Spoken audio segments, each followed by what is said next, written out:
Minggu pagi kemarin, ribuan warga kota antusias mengikuti jalan santai bersama bakal calon wali kota Banda Aceh 2024 yang berlangsung di Taman Ratu Safiatuddin, Banda Aceh.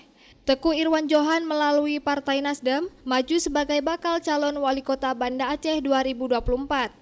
Jalan santai tersebut turut dihadiri oleh Bendahara DPW Nasdem Aceh serta anggota DPRA terpilih dari Partai Nasdem, anggota DPRK dari fraksi PKS, Irwan Syah.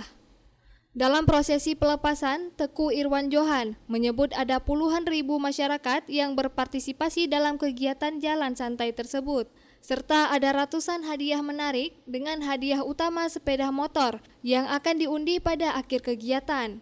Jumlah kupon yang beredar kita cetak 15.000 dan habis semua.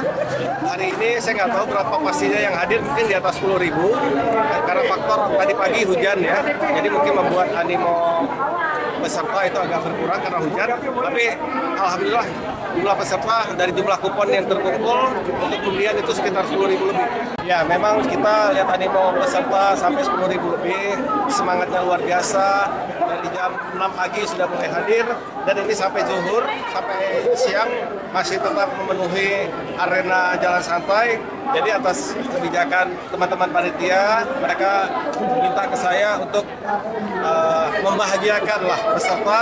Jadi dari satu sepeda motor, gimana kalau kita naikin jadi 2? Ya saya setuju, oke maka kita umumkan. Salah seorang peserta, Zubaidah, yang menjadi peserta jalan santai, berhasil mendapatkan 1 unit sepeda motor. InsyaAllah dapat, dan ibu sendiri enggan gigi dah tua. Tapi alhamdulillah dengan doa-doa anak, doa ibu juga yakin dapat insyaAllah.